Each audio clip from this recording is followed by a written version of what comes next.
Hello friend, तो स्वागत है आपका अपना ही प्यारा सा YouTube channel mathematics by Kundan Kumar में। तो आज हम लोग पढ़ने जा रहे हैं क्लास 12 चैप्टर 1 बायोलॉजी, जिसे जीव विज्ञान भी कहा जाता है।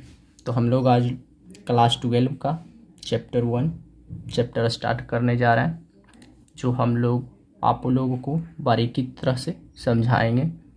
आप लोगों को हम शॉर्टकट वे में भी समझाना चाहेंगे, व्यवहारिक एग्जाम्पल के साथ, कि आप लोगों को जल्दी समझ में आए, और जितने धीरे धीरे होते हुए समझाएंगे, एक्सप्रेशन में नहीं। ठीक है, तो आइए हम लोग इस चैप्टर को स्टार्ट करते हैं। बायोलॉजी चैप्टर 1 क्लास 12 का। तो आप इस चैनल पे नए हैं तो अवश्य लाइक एवं सब्सक्राइब करें और बेल आइकन बटन को भी प्रेस करें, जिससे नोटिफिकेशन आप तक सबसे पहले जाए। तो आइए हम लोग इस चैप्टर को स्टार्ट करते हैं। ठीक है, तो चैप्टर 1 में हम लोगों को पढ़ने के लिए है क्या, जीवों में जनन क्या है। सबसे पहला चैप्टर हम लोगों को पढ़ना है जीवों में जनन। जीवों में जनन क्लास 12 में हम लोगों को सबसे पहला चैप्टर पढ़ना है जीवों में जनन के बारे में, जीवों के जनन के बारे में, जिसे इंग्लिश में रिप्रोडक्शन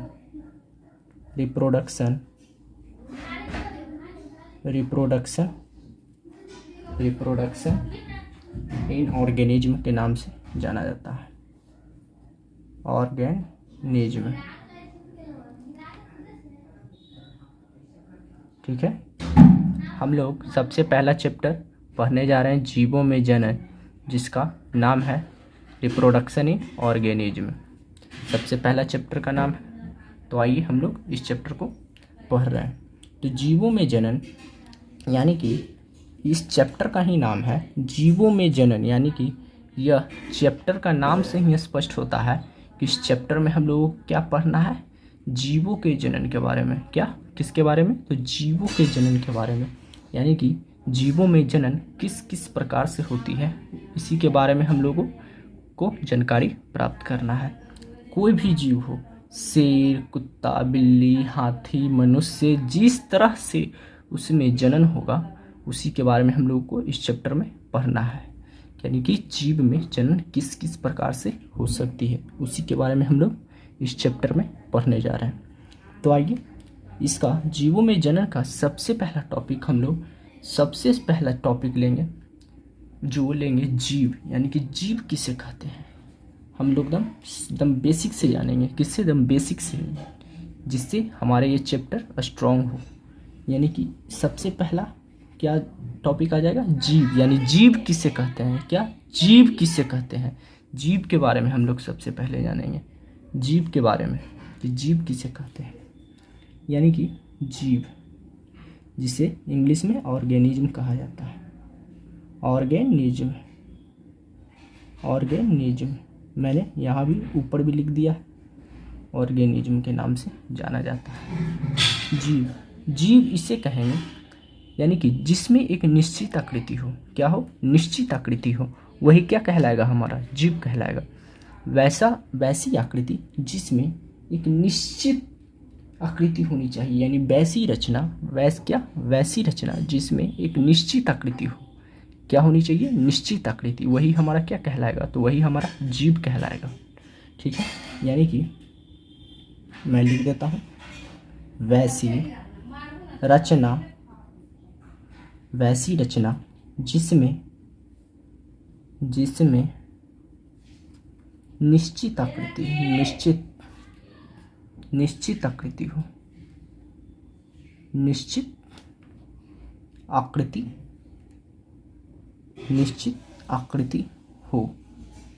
वही क्या कहलाएगा, हमारा जीव कहलाएगा। मैंने यहाँ परिभाषा लिख दिया है कि वैसी रचना जिसमें निश्चित आकृति होनी चाहिए। कैसी रचना होनी चाहिए? तो निश्चित आकृति होनी चाहिए, वह हमारा क्या कहलाएगा, यानी जीव कहलाएगा। क्या? ऑर्गेनिज्म कहलाएगा।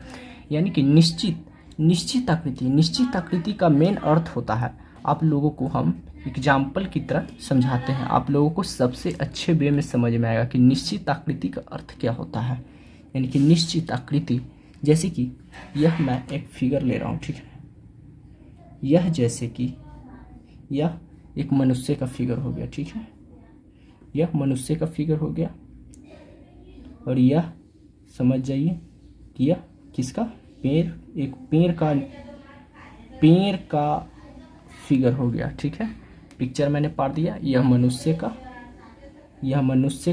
और यह पेड़ का। जैसे कि मनुष्य में क्या होता है, हमारी एक हाथ की लंबाई जितनी होती है उतनी ही दूसरी हाथ की लंबाई भी उतनी ही होती है। जैसे कि एक हाथ की लंबाई 2 सेंटीमीटर तो दूसरी हाथ की लंबाई भी 2 सेंटीमीटर ही होगी। और एक पैर की लंबाई 4 सेंटीमीटर होगी तो दूसरी पैर की लंबाई भी 4 सेंटीमीटर होगी। यही क्या कहलाया, हमारा निश्चित आकृति। लेकिन पेड़ पौधों में ऐसा नहीं होता है। पेड़ पौधों में एक टहनी की लंबाई कुछ होती है तो दूसरे टहनी की लंबाई कुछ भी होती है। आप लोग अपने दैनिक जीवन में भी देखते होंगे कि कभी भी देखते होंगे पेड़, तो एक टहनी की लंबाई कुछ होगी तो एक टहनी की लंबाई कुछ होती है। लेकिन मनुष्य यानी जानवरों में ऐसा नहीं होता है। गाय भैंस बंदर ये सब चीज़ों में ऐसा नहीं होता है, लेकिन पेड़ पौधों में ऐसा होता है। यानी कि जीव में ऐसा नहीं होता है। किसमें, यानी जीव में ऐसा नहीं होता। यानी मनुष्य, बंदर, घोड़ा, ये सब चीज़ में ये सब नहीं होता है। जीव में ऐसा नहीं होता है। निश्चित आकृति होती है। एक हाथ की लंबाई जितनी होगी दूसरी हाथ की लंबाई भी उतनी होगी, दूसरी पैर की लंबाई भी उतनी ही होगी। लेकिन पेड़ पौधों में ऐसा नहीं होता है। एक टहनी की लंबाई कुछ होगी तो एक टहनी की लंबाई कुछ होगी, एक टहनी की लंबाई कुछ होगी तो एक टहनी की लंबाई कुछ होगी। यही हमारा क्या कहलाता है, यही हमारा निश्चित आकृति कहलाता है, ठीक है। तो मैंने आप लोगों को एग्जाम्पल के वे में समझाया। तो आइए हम लोग दूसरा समझते हैं। हम लोग दूसरा समझते हैं। दूसरा टॉपिक मेरा आ जाता है जीवन अवधि के बारे में। किसके बारे में, जीवन अवधि के बारे में, कि जीवन अवधि किसे कहेंगे। मेरा अगला टॉपिक आ जाता है जीवन अवधि, ठीक है। मैंने लिख देता हूँ यहाँ जीवन अवधि के बारे में हम लोग जानते हैं। तो मेरा अगला टॉपिक जीवन अवधि के बारे में जानेंगे। क्या जानेंगे, तो जीवन अवधि के बारे में हम लोग जान रहे हैं। मेरा अगला टॉपिक क्या है, जीवन अवधि, कि जीवन अवधि किसे कहते हैं। तो जीवन अवधि में हम लोग, इसका परिभाषा हो जाएगा कोई भी जीव, यानी कि कोई भी जीव है, ठीक, यानी कि कोई भी जीव के जन्म से लेकर प्राकृतिक मृत्यु तक के समय को क्या कहा जाता है, जीवन अवधि कहा जाता है। यानी कि कोई भी जीव है, जैसे कि यह जीव है, ठीक है, यह जीव की प्राकृतिक मृत्यु होनी चाहिए। कैसी मृत्यु होनी चाहिए, प्राकृतिक मृत्यु, यानी कि प्राकृतिक मृत्यु तक के समय को क्या कहा जाएगा, तो जीवन अवधि कहा जाएगा। जैसे कि यह व्यक्ति है, मान लीजिए इसका क्या हुआ, तो इसका जन्म हुआ, ठीक है, इसका जन्म हुआ। इसका जन्म होने के बाद इसका प्राकृतिक मृत्यु, यानी कि इसका कम से कम एज कितना होगा, इसका एज कम से कम 60 वर्ष होगा। कितना होगा, 60 वर्ष इसका एज होगा, उम्र होगा। तो ये नहीं कि यह 30 वर्ष में ही मर जाए या 20 वर्ष में, जैसे कि यह जन्म लिया, ठीक है, और जन्म लेने के बाद जो है कि 30 वर्ष में या 20 वर्ष में या 15 वर्ष में ही मृत्यु लोग को प्राप्त कर जाए, यह इसकी जीवन अवधि नहीं कहलाएगी, यानी प्राकृतिक मृत्यु नहीं कहलाएगी। इसकी प्राकृतिक मृत्यु इसकी निश्चित आयु के बाद ही इसकी मृत्यु होनी चाहिए, तभी इसकी क्या कहलाएगी, तो प्राकृतिक मृत्यु कहलाएगी। जैसे कि कोई भी यह बच्चा है, जन्म लिया, किसी एक्सीडेंट की सहायता से या किसी कारणवश किसी भी दुर्घटना से इसकी मृत्यु नहीं होनी चाहिए अपने आप। जैसे कि तोता का हो जाता है 140 वर्ष, कछुआ का होता है ज़्यादा हो जाता है, फिर सांप का हो जाता है ज़्यादा हो जाता है। वो सब जो है ना, कैसे कि देखिए आप एग्जाम्पल, तोता का हो गया 140 वर्ष, ठीक है, कितना, तोता का 140 वर्ष। तो 140 वर्ष के ही अवस्था में इसकी मृत्यु होनी चाहिए। कितनी अवस्था में, तो 140 वर्ष के ही अवस्था में इसकी मृत्यु होनी चाहिए। ये नहीं कि ये 50 वर्ष की अवस्था में इसकी मृत्यु हो गई या 60 वर्ष की अवस्था में इसकी मृत्यु हो गई, तो यह इसकी जीवन अवधि नहीं कहलाएगी। प्राकृतिक मृत्यु होनी चाहिए। आप समझ गए, किसी कार एक्सीडेंट या किसी भी कारणवश इसकी मृत्यु नहीं होनी चाहिए। तो जीवन अवधि हम लोग किसे कहेंगे, कोई भी जीव, क्या, कोई भी जीव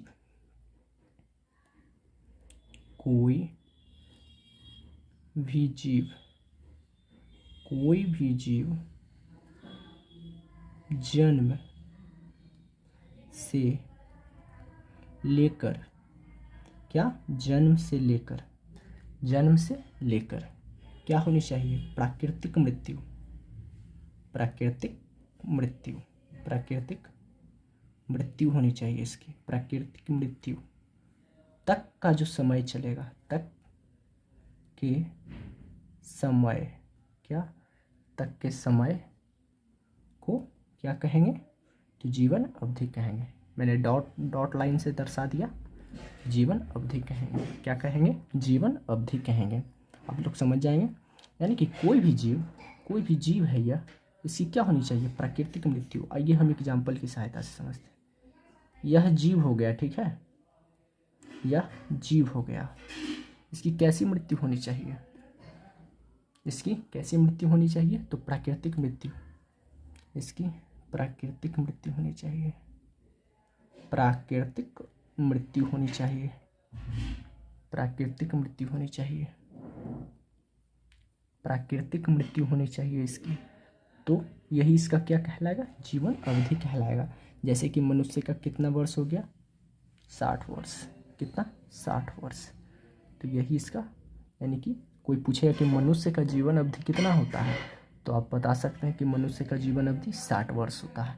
तोता का पूछेगा आपसे, बोर्ड परीक्षा में पूछता है, ठीक है, तोता का पूछेगा आपसे तो 140 वर्ष।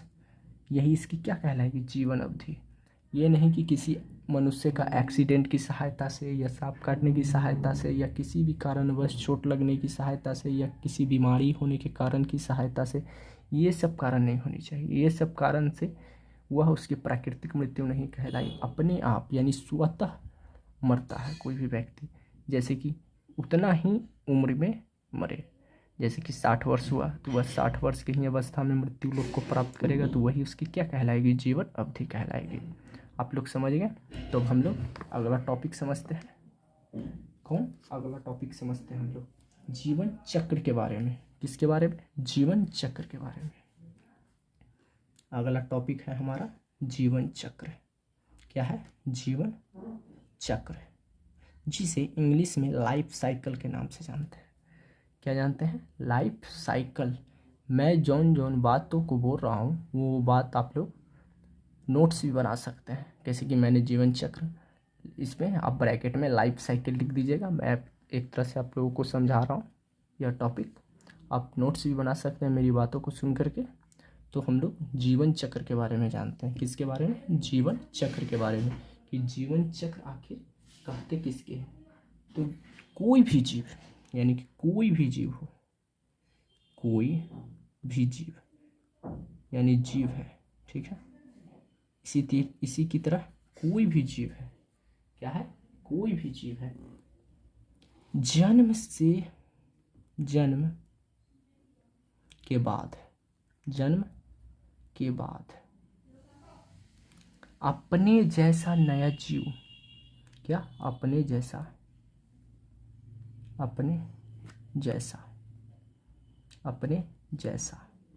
नया जीव, क्या, अपने जैसा नया जीव, अपने जैसा नया जीव, अपने जैसा नया जीव की निर्माण, क्या, अपने जैसा नया जीव के निर्माण करने तक के समय को, निर्माण करने तक के समय को क्या कहा जाता है, तो जीवन चक्र कहते हैं, जीवन चक्र कहते हैं।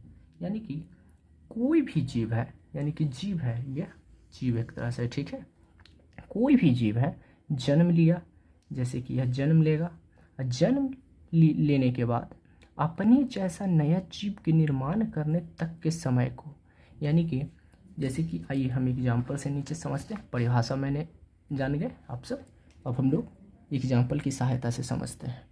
जैसे कि देखिए यह एक जीव है, मैंने हर एक डिफिनेशन के नीचे एग्जाम्पल से समझाया है। आप लोगों को वीडियो अच्छा लगे तो ज़रूर दोस्तों में शेयर करें, लाइक करें, ठीक है, सब्सक्राइब भी करें। तो आइए, जैसे कि यह जीव हो गया, क्या, एक बच्चा हो गया, ठीक है, यह बच्चा जन्म लेगा। क्या करेगा? जन्म लेगा। यह बच्चा जन्म लेगा। यह बच्चा क्या लेगा? तो जन्म लेगा।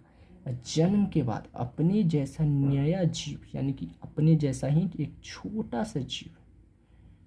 सा जीव का निर्माण किया। यह क्या हुआ? इसका बच्चा हो गया। यह इसका क्या हुआ? बच्चा हुआ। यह इसका बच्चा हुआ।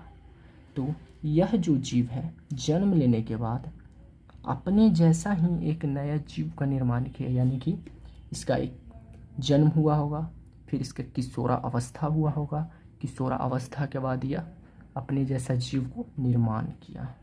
तो ये करने के पश्चात कुछ न कुछ तो समय लगा ही होगा। जैसे कि हम लोग कोई काम करते हैं, जैसे कि हम लोग बाज़ार जाते हैं तो कुछ न कुछ तो समय लगता ही है। उसी प्रकार से यह जीव जो है जन्म लिया और जन्म लेने के दौरान कुछ न कुछ तो इसको समय लगा होगा। इसका किशोरावस्था यानी 18 वर्ष आने में, 18 वर्ष आने में, फिर 18 वर्ष की अवस्था में यह एक शिशु का निर्माण किया। किसका? अपने ही आनुवांशिक रूप से एक शिशु का निर्माण किया। किसका निर्माण किया? तो शिशु का निर्माण किया। तो इसके बीच समय तो लगा होगा ना, इसके बीच जो है टाइम लगा होगा, यानी समय लगा होगा। कुछ न कुछ तो समय लगा ही होगा। जैसे कि 18 वर्ष हुआ होगा, 20 वर्ष में शादी हो सकता है, 22 वर्ष में हो सकता है, कुछ न कुछ समय लगा होगा। तो यही इसकी क्या कहलाएगी? यही इसकी जीवन चक्र कहलाएगी। ठीक है, लाइफ साइकिल कहलाएगी इसकी, जीवन चक्र कहलाएगी इसकी। आप लोग इतनी बात समझ गए? मैंने आप लोगों को एग्जाम्पल की सहायता से समझा दिया। कोई भी जीव कि जन्म से के बाद अपने जैसा नया जीव के निर्माण करने तक के समय को, यानी कि ये दोनों, यह व्यक्ति को एक शिशु का जन्म देने में समय लगा, ये इसी बीच के समय को जो है हम लोग जीवन चक्र के नाम से जानते हैं। किसके नाम से जानते हैं? तो जीवन चक्र के नाम से जानते हैं। हम लोग इतने बातों को जान गए। ठीक है, तो हम लोग अब अगला देखते हैं हम लोग कि अगला क्या है। जैसे कि मैंने आप लोगों को बताया कि यह बच्चा जो है जन्म लेगा। ठीक है, देखिए यह बच्चा क्या लेगा? जन्म लिया। ठीक है, यह बच्चा क्या लिया? तो यह बच्चा जन्म लिया। जन्म लेने के दौरान इसका बाल्यावस्था आएगा। देखिए समय ये दोनों के बीच किस तरह लगता है वो मैं यहाँ पर डिस्कस कर रहा हूँ। इसका बाल अवस्था आएगा। कौन सा अवस्था? पहले जन्म होगा, फिर इसके बाद इसका बाल अवस्था आएगा। ठीक है, इसके बाद इसका बाल अवस्था आया, फिर इसके बाद इसका किशोरावस्था आएगा। कौन सा अवस्था? किशोरावस्था। कौन सा अवस्था? तो किशोरा अवस्था आएगा। ठीक है, यानी कि पहले जन्म लिया शिशु, फिर उसका बाल अवस्था आएगा, फिर इसका किशोरावस्था आएगा, फिर जो है यह एक शिशु को जन्म देगा। अपने ही तरह क्या करेगा? एक तरह से शिशु को क्या देगा? जन्म देगा। एक तरह से फिर शिशु को यह जन्म देगा। जन्म दे दिया। ठीक है, फिर एक नए जीव का निर्माण हो गया। ये जन्म देने के दौरान क्या हुआ? एक नए जीव का निर्माण हुआ। ठीक है, एक नए जीव का निर्माण हो गया। एक नए जीव का निर्माण हुआ। देखिए मैं इस टॉपिक को बहुत ही आसानी वे में धीरे धीरे पढ़ाने का प्रयास कर रहा हूँ, जिससे आपके माइंड में सेट हो सके। अगर कोई भी टीचर हो, आप लोगों को पढ़ाते हैं बहुत ही स्पीड से, आप लोग कंपटीशन लेवल की पढ़ाई नहीं कर रहे हैं, जितने ही धीरे धीरे पढ़िएगा उतने माइंड में सेट होंगे। ये नहीं कि 1 मिनट में 100 लैंग्वेज बोल दिए तो उतना दिमाग हमारा कैप्चर नहीं कर पाता। इसीलिए मैंने आप लोगों को धीरे धीरे वे में पढ़ा रहा हूँ। क्या? धीरे धीरे वे में। इसलिए आराम से सुने, ये नहीं कि बहुत फास्ट। कंपटीशन लेवल की पढ़ाई नहीं है, ठीक है, 12 बोर्ड लेवल की पढ़ाई है। इसीलिए हम लोग इसे धीरे धीरे वे में पढ़ रहे हैं, जिससे आप लोगों को आसानी भाषा में समझ में आ जाए। ठीक है, तो जन्म हुआ, फिर एक नए जीव का निर्माण हुआ। किसका? एक नए जीव का निर्माण हुआ। तो एक नए जीव का निर्माण हुआ तो इस व्यक्ति का जो है, इस व्यक्ति का फिर वृद्धावस्था आएगा। कौन सा अवस्था? तो वृद्धावस्था, वृद्धावस्था आएगा। इस व्यक्ति का कौन सा अवस्था आएगा? तो वृद्धावस्था आएगा, वृद्धावस्था आएगा। फिर वृद्धावस्था के दौरान इसकी मृत्यु हो जाएगी। क्या हो जाएगी? इसकी मृत्यु। यही इसका क्या कहलाएगा? तो इसका जीवन चक्र कहलाया। क्या कहलाया? तो जीवन चक्र कहलाया। ठीक है, आप इतनी बात समझिए। कैसे कि देखिए, जैसे कि कोई भी जीव है, जन्म लिया, माँ के गर्भ से जन्म लिया, फिर उसका बाल अवस्था आएगा। बाल अवस्था में जो है इसका उम्र कितना होगा? बहुत तो 2, 4, 5, 6, 7, 8, 12, 14, 15, ये सब इसका क्या, ये सब उम्र जो है इसका बाल अवस्था कहलाता है। ठीक है, बाल अवस्था कहलाता है। किशोरावस्था की बात करें तो किशोरावस्था 18 वर्ष से सरकार के द्वारा मान्यता प्राप्त किया हुआ है कि 18 वर्ष से इसका किशोरावस्था स्टार्ट हो जाएगा।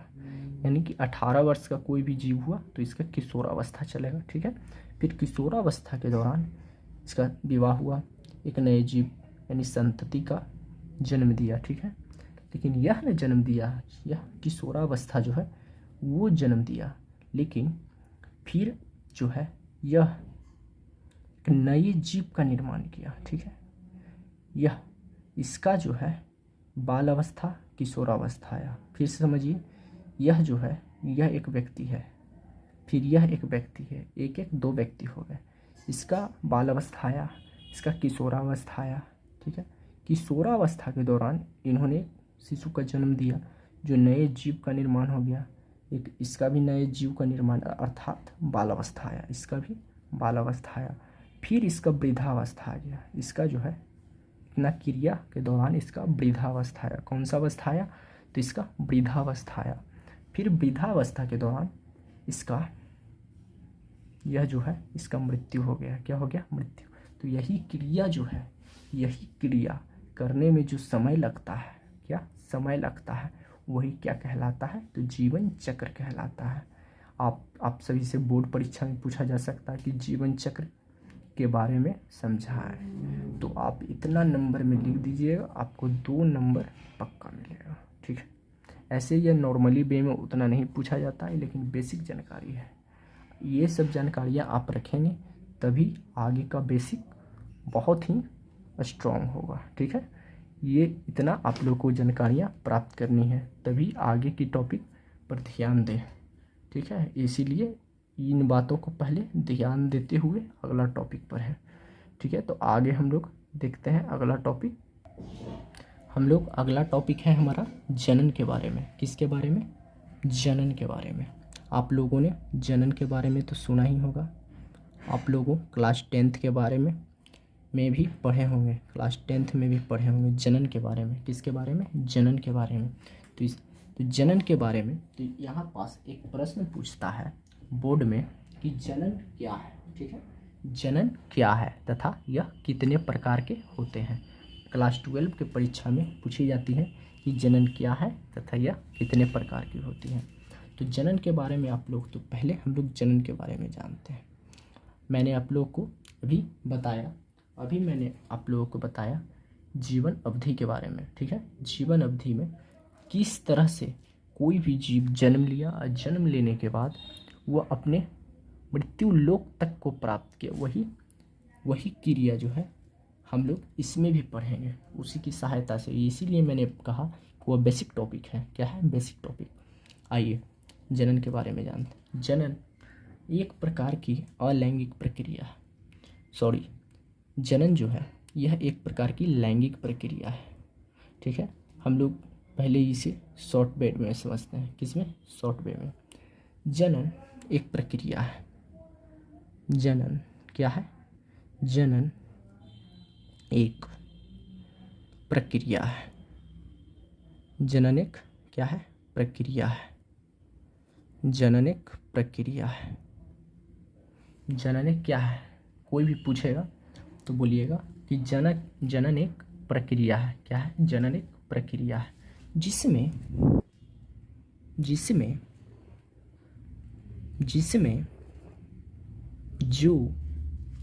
जो जीव जो जीव वैसा होता है वैसा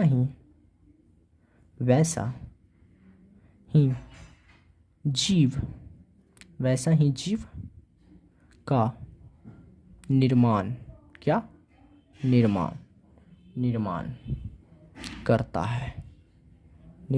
करता है।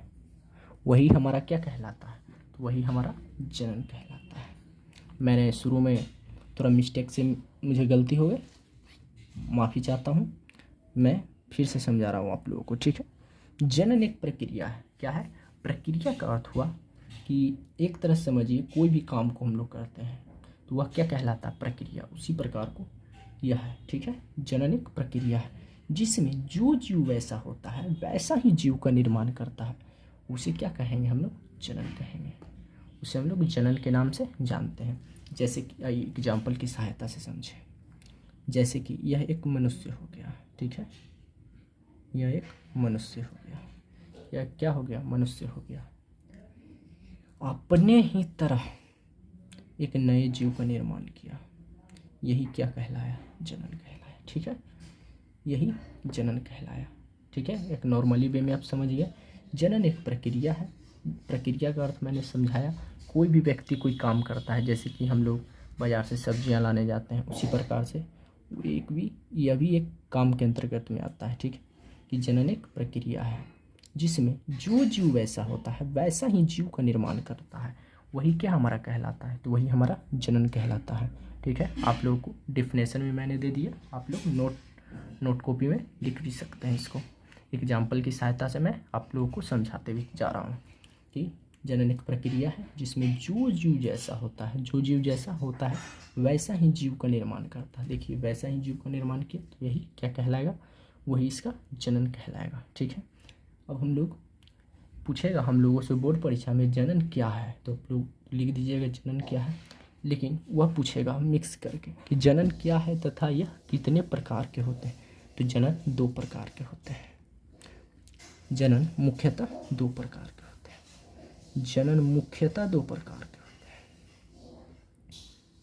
जनन तो वैसे बहुत प्रकार के होंगे, लेकिन मुख्य रूप से 2 प्रकार के। हम लोग को 2 प्रकार का ही पढ़ना है।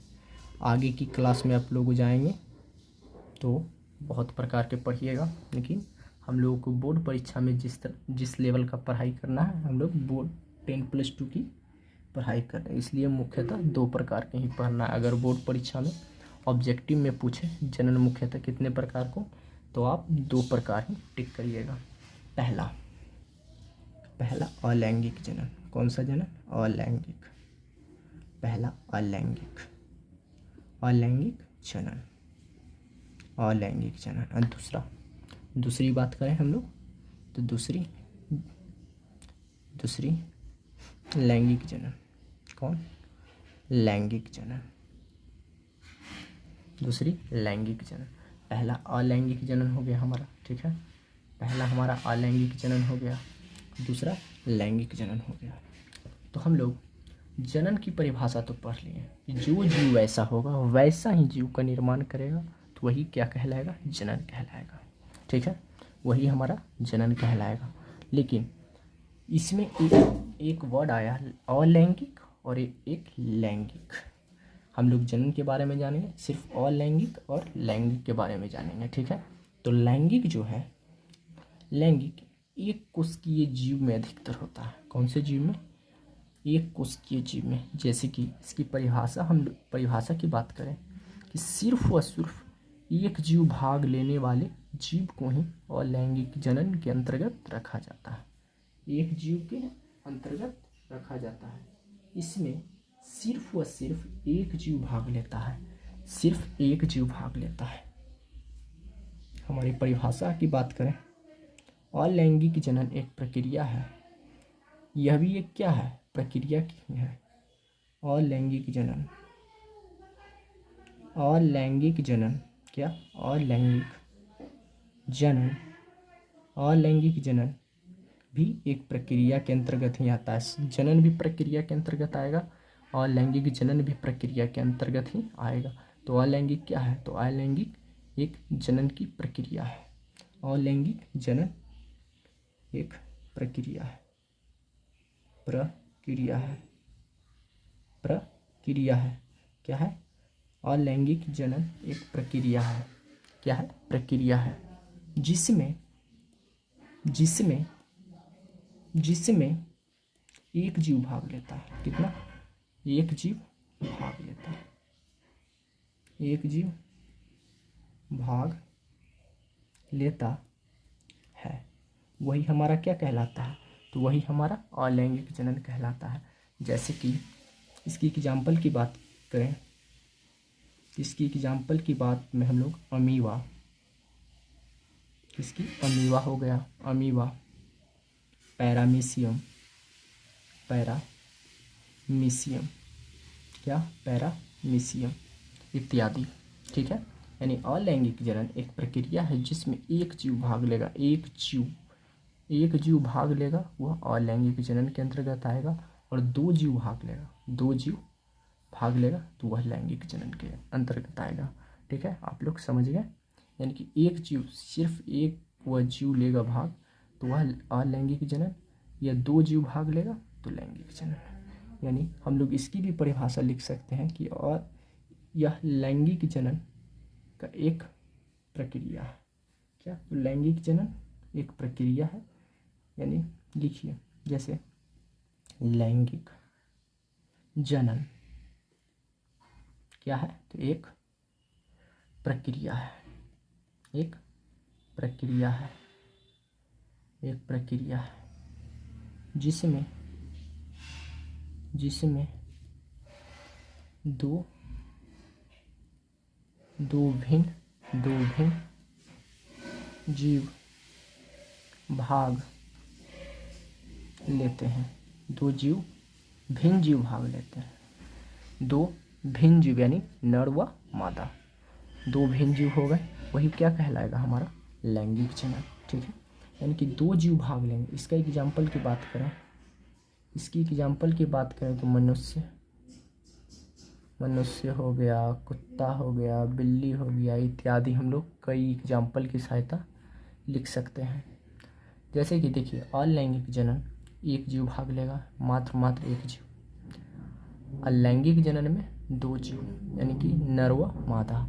यानी कि देखिए, एक जीव भाग लिया, अमीबा, इसका एग्जाम्पल अमीबा हो गया, दूसरा पैरामीशियम हो गया। आप समझ रहे हैं, अमीबा पैरामीशियम किस तरह से एक जीव भाग लिया और वह एक नई जीव की भी उत्पत्ति की, यानी नई जीव की भी यानी संतति की भी उत्पत्ति की।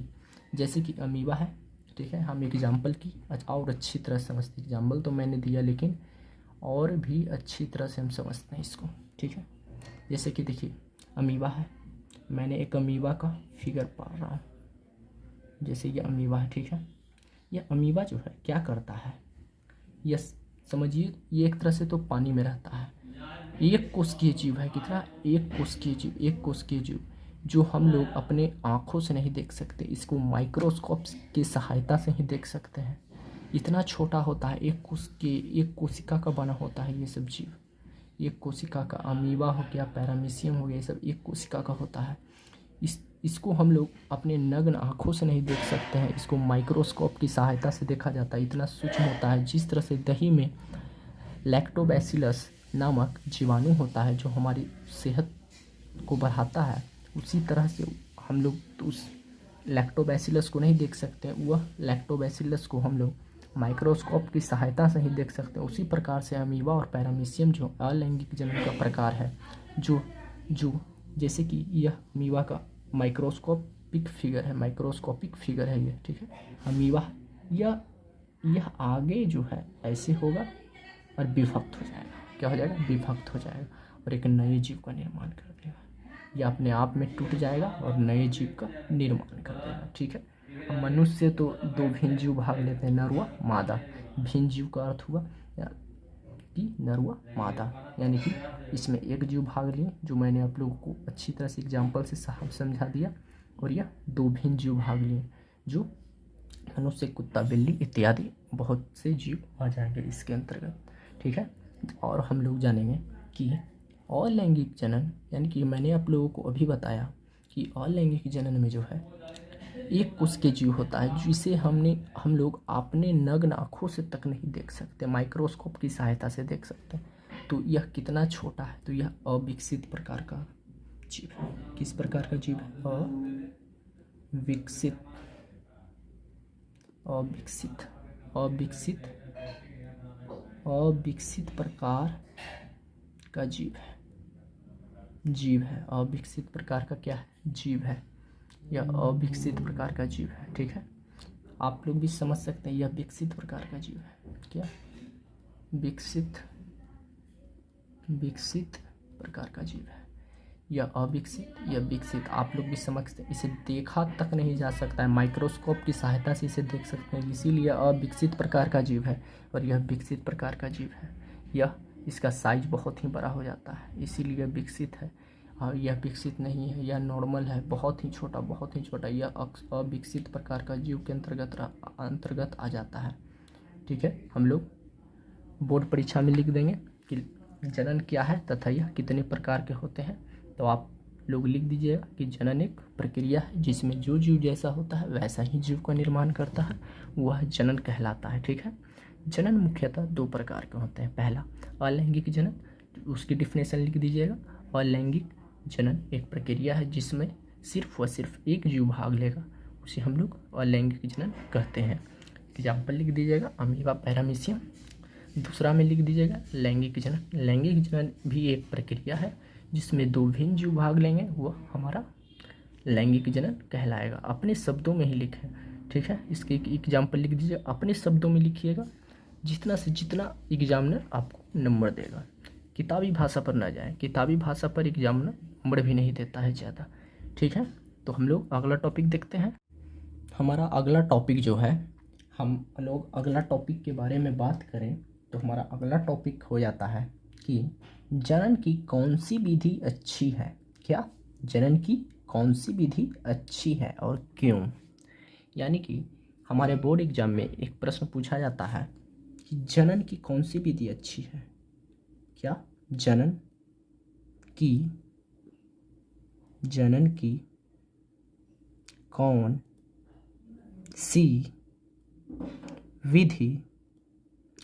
विधि अच्छी है। यानी कि हम लोग अभी जनन के बारे में पढ़ें। ठीक है, तो वही पूछा जा रहा है इस प्रश्न में कि जनन की कौन सी विधि अच्छी है। ठीक है, आप लोग भी बताइएगा कि जनन की कौन सी विधि अच्छी है और क्यों अच्छी है, ये भी हम लोगों को बताना है। यह प्रश्न हुआ कि जनन की कौन सी विधि अच्छी है और क्यों। तो बायोलॉजी के अनुसार हमारे जनन की कौन सी विधि अच्छी में, जनन की सबसे अच्छी विधि में हम लोग लैंगिक जनन को मानते हैं। ठीक है, कौन से जनन? लैंगिक जनन। अभी हम लोगों ने पढ़ा लैंगिक जनन में कि इसमें दो भिन्न जीव भाग लेते हैं। क्या? दो भिन्न जीव भाग लेते हैं। और अलैंगिक जनन में कि सिर्फ एक जीव भाग लेते हैं। तो अलैंगिक जनन में एक जीव भाग लिए। कितने जीव? एक जीव। तो अलैंगिक जनन में एक जीव भाग लेंगे तो वह अविकसित प्रकार का जीव है। क्या? अविकसित प्रकार का। लेकिन लैंगिक जनन में दो भिन्न जीव भाग लिए, इसलिए वह विकसित प्रकार का, यानी साइज में बहुत ही बड़ा होगा, वही विकसित प्रकार का जीव कहलाया। और हमारा अलैंगिक जनन में साइज में बहुत ही छोटा, जो हम अपने आँखों से तक नहीं देख सकते, माइक्रोस्कोप की सहायता से देखेंगे तो वह अविकसित प्रकार का जनन कहलाया, अलैंगिक जनन। लेकिन लैंगिक जनन हमारा विकसित प्रकार का जनन कहलाया, क्योंकि वह साइज में काफ़ी बड़ा होता है, जैसे मनुष्य, कुत्ता, बिल्ली, हाथी इत्यादि। ये सब लैंगिक जनन के उदाहरण हैं। ठीक है, इसीलिए जनन की सबसे अच्छी विधि में हम लोग कौन सी विधि मानेंगे? लैंगिक जनन। सबसे अच्छी विधि में हम लोग लैंगिक जनन को मानते हैं। लैंगिक जनन। प्रश्न पूछेगा जनन की कौन सी विधि अच्छी है, क्यों। तो हम लोग प्रश्न देंगे कि जनन की सबसे अच्छी विधि लैंगिक जनन होती है। कौन सी? तो लैंगिक जनन। मैंने अभी कारण भी बताया क्यों कि जनन की सबसे अच्छी विधि लैंगिक जनन ही क्यों होती है, मैंने अभी कारण बताया। ठीक है, तो लैंगिक जनन लैंगिक जनन सबसे अच्छी विधि होती है। इसमें जो है इसका और कारण जानिए, हम लोगों को लिख देना है कि जनन की सबसे अच्छी विधि लैंगिक जनन होती है। पहला में लिखना है, ठीक है। मैं जिस तरह से बोल रहा हूँ आप नोट्स भी बना सकते हैं कि जनन की कौन सी विधि अच्छी है। तो आप लिख सकते हैं जनन की सबसे अच्छी विधि लैंगिक जनन होती है। कौन सी जनन? लैंगिक जनन। पहला, इसमें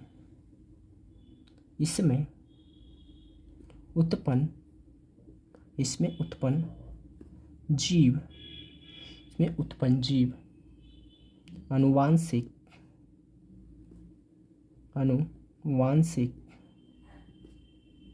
अनुवांशिक रूप से मजबूत होते हैं। क्या होते हैं? आनुवांशिक रूप से मजबूत होते हैं।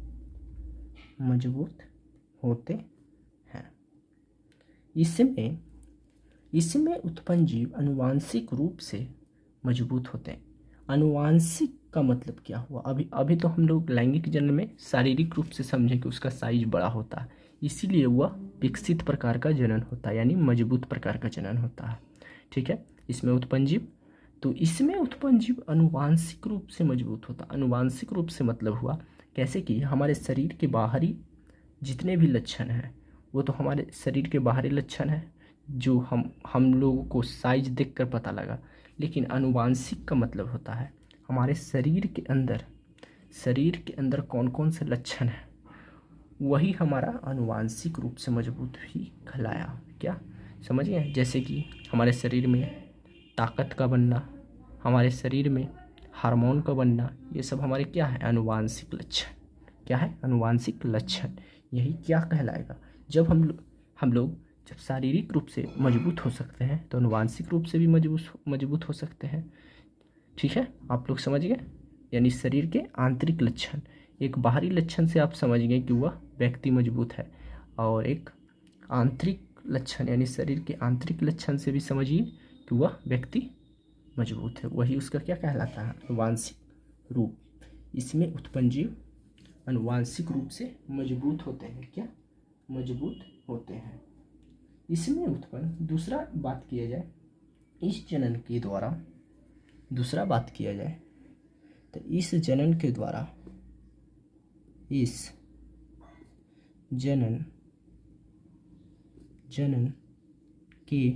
द्वारा जो है इसमें हम लोग जानेंगे उत्पन्न जीव। क्या? उत्पन्न जीव। इसमें इस जनन के द्वारा उत्पन्न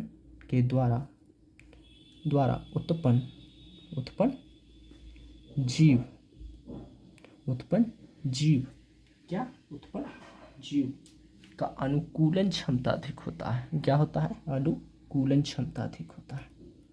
अनुकूलन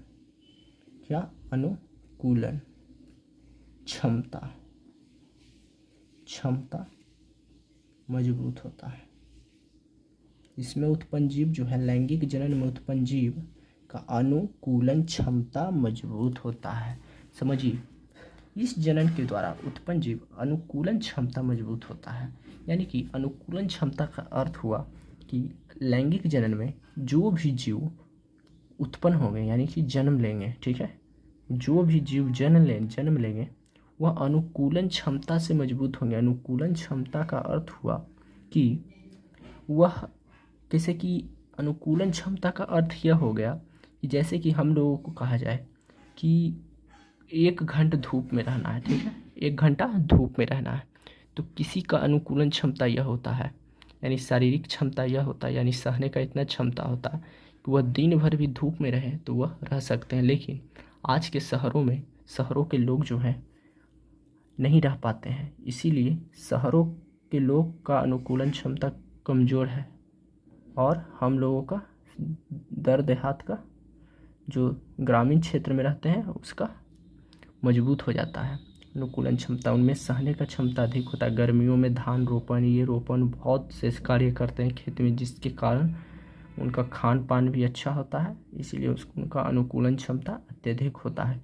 यही हमारा क्या कहलाता है? अनुकूलन क्षमता। लेकिन अलैंगिक जनन में जो एक कोशिकीय जीव होते हैं, जो हम अपने नग्न आँखों से तक नहीं देख सकते, उन जीवों में अनुकूलन क्षमता बहुत ही कम होता है। क्या होता है? बहुत ही अनुकूलन क्षमता कम होता है। कैसे कि वह एक कोशिकीय जीव है, उनमें कैसे अनुकूलन क्षमता अधिक होगा? सबसे छोटे छोटे जीव हैं वो, इसीलिए उनमें अनुकूलन क्षमता कमज़ोर होगा। हम लोगों में अनुकूलन क्षमता अत्यधिक होता है, इसीलिए इसका दूसरा मैंने बता दिया। इस जनन के द्वारा उत्पन्न जीव अनुकूलन क्षमता मजबूत होता है। क्या होता है? अनुकूलन क्षमता मजबूत होता है। ठीक है, अब हम लोग तीसरा बात करें। क्या तीसरा बात करें? तो तीसरा बात करें, हम लोग तीसरा की बात करें तो तीसरा में हमारा आएगा इसमें उत्पन्न जीव। क्या? इसमें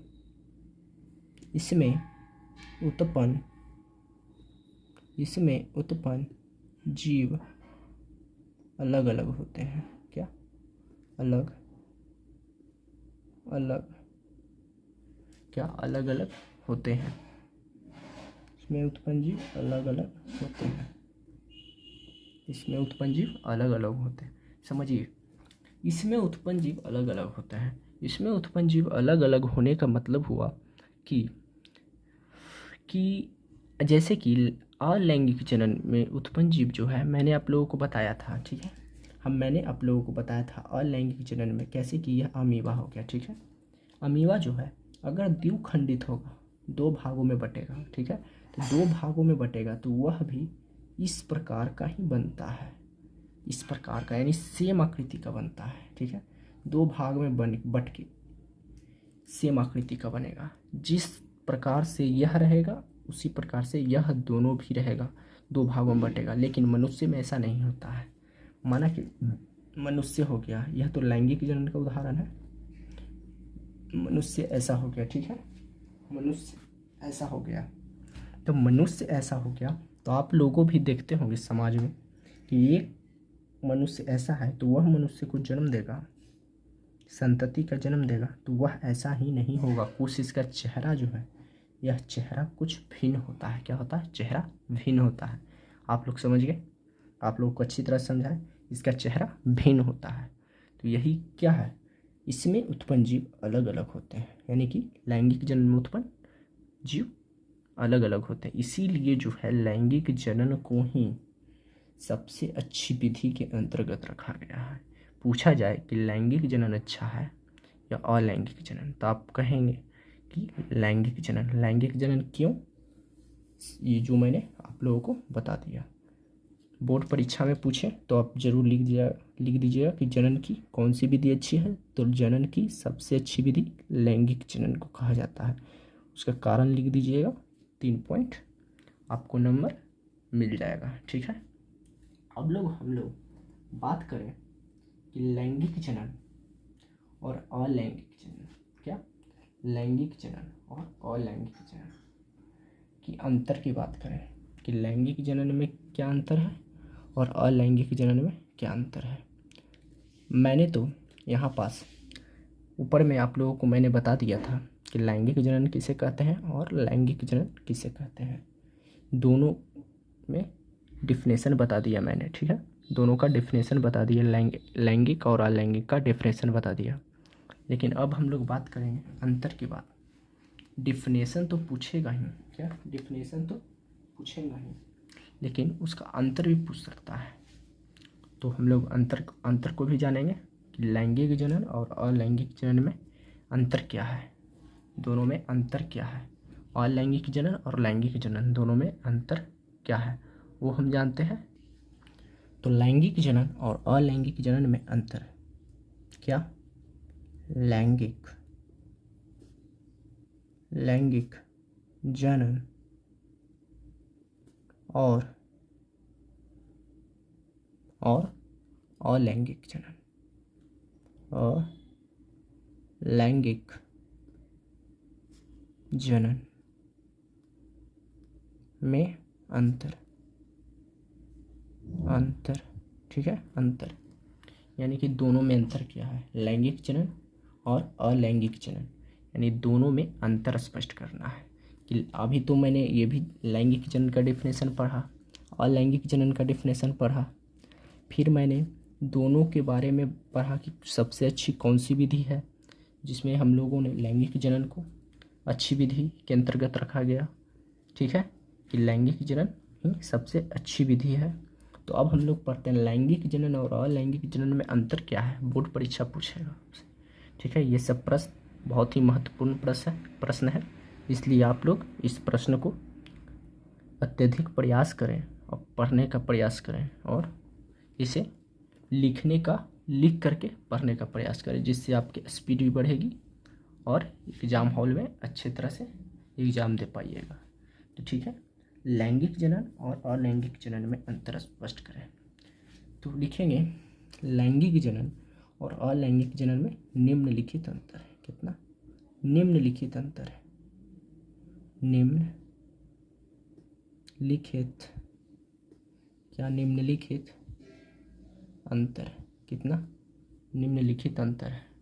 लैंगिक जनन और अलैंगिक जनन में निम्नलिखित अंतर है। आपसे बोर्ड परीक्षा पूछे तो लिख दीजिएगा लैंगिक जनन और अलैंगिक जनन में निम्नलिखित अंतर है। ठीक है, निम्नलिखित अंतर है। पहला, इसमें सिर्फ एक जीव भाग लेगा। ठीक है, सिर्फ एक जीव भाग लेगा। एक जीव भाग लेता है इसमें, एक जीव भाग लेगा इसमें, एक जीव भाग लेता है। मैंने आप लोगों को बता दिया था, सॉरी, इसमें यह लैंगिक जनन है और यह अलैंगिक जनन है। ठीक है, तो लैंगिक जनन में 2 जीव भाग लेगा। कितना? 2 जीव। ठीक है, मिस्टेक है, आप लोग भी देखिएगा बढ़िया से। 2 जीव भाग लेगा इसमें, 2 जीव भाग लेते हैं। कितने? 2 जीव भाग लेंगे इसमें, 1 जीव भाग लेंगे। 1 जीव भाग लेता है, 1 जीव भाग लेंगे। ठीक है, इसमें 2 जीव भाग लेंगे, इसमें 1 जीव भाग लेंगे। मैंने आप लोगों को बताया था मनुष्य, कुत्ता, बिल्ली, हाथी, ये सब 2 जीव भाग लेते हैं जो लैंगिक जनन के अंतर्गत आते हैं। और इसमें अमीबा, पैरामीशियम, यूग्लिना, ये सब छोटे जीव हैं, एक कोष के जीव जो हम अपने नग्न आँखों से नहीं देख सकते, माइक्रोस्कोप की सहायता से देखते हैं। ठीक है, जो हम यह 1 जीव भाग लेते हैं। जैसे कि मैंने बताया था आप लोगों को बताया था अमीबा पैरामीशियम का फोटो पार करके कि यह अपने आप विभक्त हो जाते हैं। नीचे में मैंने बताया आप लोगों को कि विभक्त हो जाते हैं, 1 जीव भाग लेकर जनन के द्वारा संतति बनाते हैं, अलैंगिक जनन के द्वारा। ठीक है, इसमें 1 जीव भाग लेंगे, इसमें 2 जीव भाग लेंगे। ठीक है, यह मैंने अभी बताया कि यह बहुकोशिकीय होता है। क्या? यह बहुकोशिकीय,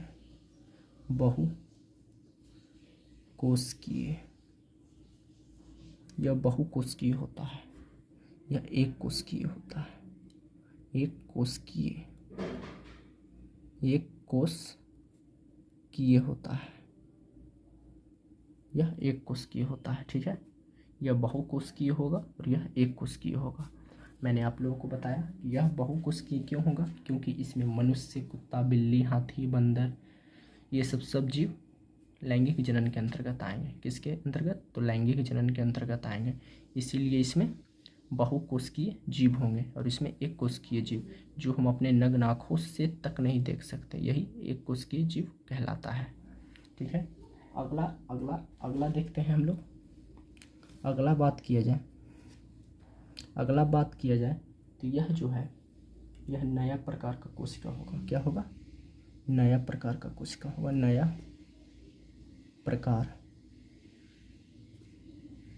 प्रकार का होगा या पुराना प्रकार का कोशिका होगा। पुराना प्रकार, यह नया प्रकार का कोशिका होगा, यह पुराना प्रकार का कोशिका होगा। ठीक है, नया प्रकार का कैसे होगा? ठीक है, ये भी जानिए। जब पृथ्वी का निर्माण हुआ था, कब? जब पृथ्वी का निर्माण हुआ था तो सबसे पहले जीव जो है कौन से आए थे? अलैंगिक जनन, यानी छोटे छोटे जीव आए थे। तो वह पृथ्वी का निर्माण में बहुत ही समय लगा था। तो उस समय में सबसे पहले पृथ्वी पर जो जिसका जन्म हुआ वह एक कोशिकीय जीव का ही हुआ। तो वह क्या हुआ? वह पुराना प्रकार का कोशिका हुआ। वह सबसे पहले आया, इसीलिए पुराना हुआ। और मनुष्य उसके बाद आया तो वह मनुष्य नया हुआ। ठीक है, पुराना नया में अंतर समझ गए कि सबसे पहले एक कोश के जीव आए पृथ्वी पर, तो इसलिए वह पुराना प्रकार का कोशिका हुआ। अब फिर उसके बाद पृथ्वी पर बहुकोश के जीव आए, जैसे मनुष्य, कुत्ता, बिल्ली, ये सब आ गए, तो वह नया प्रकार का कोशिका हो गया। ठीक है।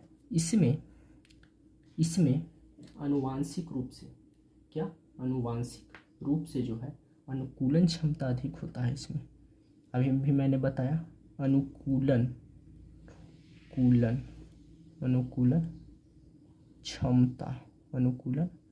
क्षमता अधिक होगा इसमें। अनुकूलन क्षमता अधिक होगा, इसमें क्या होगा, कम होगा।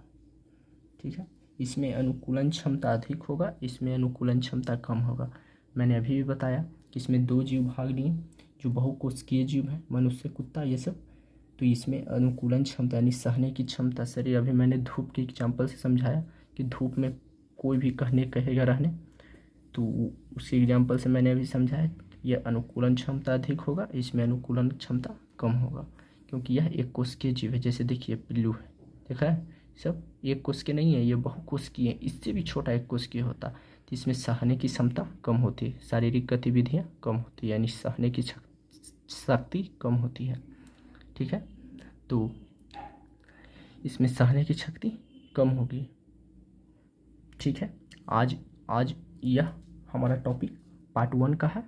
आप लोगों को कैसा लगा यह वीडियो, आप लोग ज़रूर बताइएगा। अगला टॉपिक हम लोग पार्ट 2 में पढ़ेंगे, क्योंकि यह चैप्टर काफ़ी बड़ा है, इसलिए हम अगला चैप्टर पार्ट 2 में पढ़ने का प्रयास करें।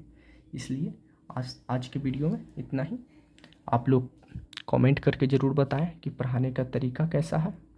आप लोगों को हम लोग जो है आप लोगों को एकदम स्लो मोशन में पढ़ाएं, ठीक है, जिससे दिमाग में अटे। किसी भी टीचर जो है, कोई भी टीचर अधिक स्पीड बनाते हैं, स्पीड क्या, कंपटीशन थोड़े है। कंपटीशन में क्या होता है, बहुत ही तेज़ी से निकाला जाता है, क्योंकि उसमें स्पीड बनाना ज़्यादा होता है। यह बोर्ड लेवल है, इसमें अधिक अच्छा समय मिलता है। ये आप लोग आराम से पढ़ें, और जितने धीरे धीरे पढ़िएगा उतना ही आप लोगों को पूरा दिमाग में अटेगा। तेज़ी से कोई चीज़ पढ़ते हैं तो तुरंत दिमाग से निकल जाता है, इसीलिए आप लोगों को पढ़ाएं नॉर्मल वे में। इसलिए आप लोग बताइए कमेंट करके, यह पार्ट 1 है, अगला पार्ट 2 आएगा। ठीक है।